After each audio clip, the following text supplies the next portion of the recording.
Bonjour et bienvenue à Open World Forum édition 2014. Cet après-midi, je reçois Guillaume Cruignot de la société Canal TP. Bonjour Guillaume.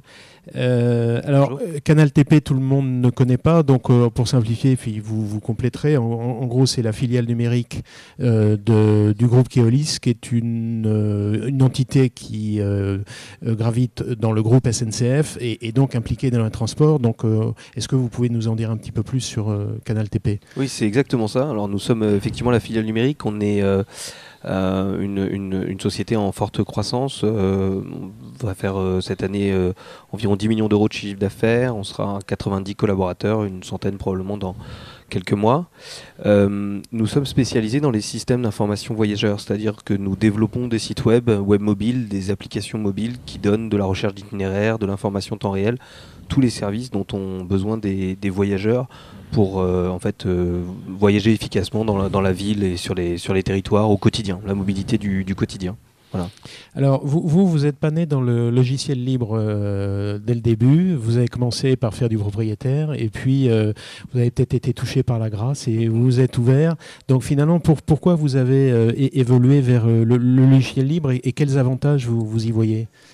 Alors en fait, pour tout vous dire, moi à titre personnel, et c'était le cas pour pas mal de nos développeurs et de nos collaborateurs, on était plutôt dès le début dans cette dynamique du logiciel libre, convaincus que en fait, la valeur d'un logiciel n'était pas dans le logiciel lui-même, mais dans les gens qui le font.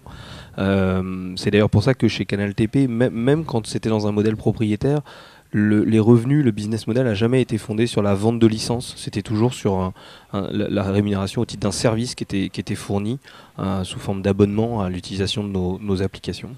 Maintenant, c'est vrai que clairement, ce qui a tout déclenché, c'est le mouvement Open Data qui a en fait libéré les données et les horaires des bus, des trains, des métros partout. Ce qui fait qu'on sait qu'on va attendre un quart d'heure pour le prochain bus. Exactement. Mais si vous voulez, très vite, ce qu'on voyait, ce que faisaient ce qu'on appelle les réutilisateurs, c'est-à-dire les gens qui utilisent les données Open Data, c'est que il leur manquait des outils pour pouvoir manipuler ces données. Alors que nous faisions ça depuis longtemps. On s'est dit, en fait, nous, on a des boîtes à outils disponibles. On a déjà construit plein de fonctions qui sont faciles à utiliser. On voit bien que ces développeurs ont envie d'inventer des nouvelles fonctions, mais quelque part, ils doivent commencer par construire les premières briques, les premières fondations, alors que nous, on les a déjà faites, ces briques-là. Et donc, ça nous a semblé assez naturel de dire, libérons notre code source pour les aider à aller plus vite dans leurs innovations, en leur donnant ce qui est déjà fait, et pour leur permettre, eux, soit de l'améliorer, soit d'inventer d'autres choses sans avoir à repartir du début sur leur création. Donc c'est typiquement une des démarches du libre qui est de fournir de la technologie et de construire au-dessus. Alors maintenant, quels sont vos business models, comment vous gagnez de l'argent et par rapport à votre communauté, puisque maintenant vous êtes dans le logiciel libre, comment les gens qui travaillent avec vous développent du logiciel? Est-ce qu'ils ont accès évidemment au code source puisque c'est du libre? Est-ce qu'ils le font via des API? Comment ça fonctionne? En fait, on propose plusieurs modèles avec l'idée qu'ils puissent se combiner vraiment au choix en fonction de ce qui arrange les développeurs, les personnes qui travaillent avec nous.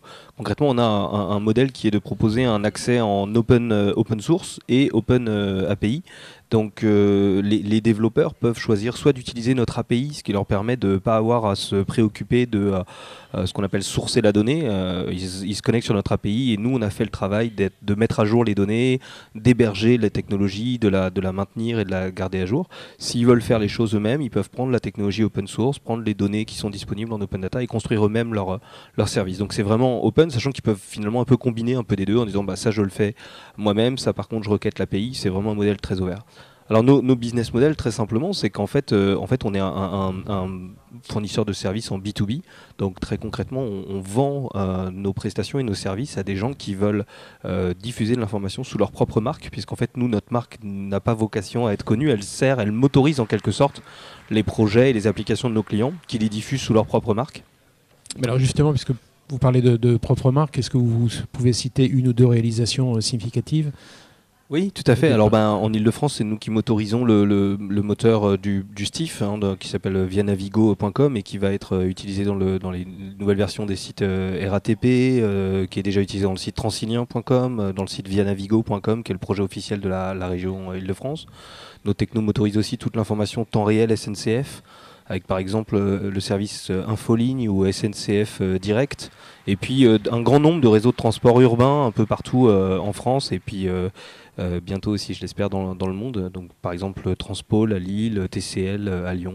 Voilà. D'accord, principalement en France, mais vous avez commencé à regarder un peu à l'international? Ouais, d'ailleurs, clairement, l'open source, le libre, est un vrai booster. C'est-à-dire que les contacts que nous avons eus de manière spontanée à l'international, là, les pistes qu'on a, on les a obtenus directement parce que des sociétés nous ont contactés de par la notoriété de notre techno en open source.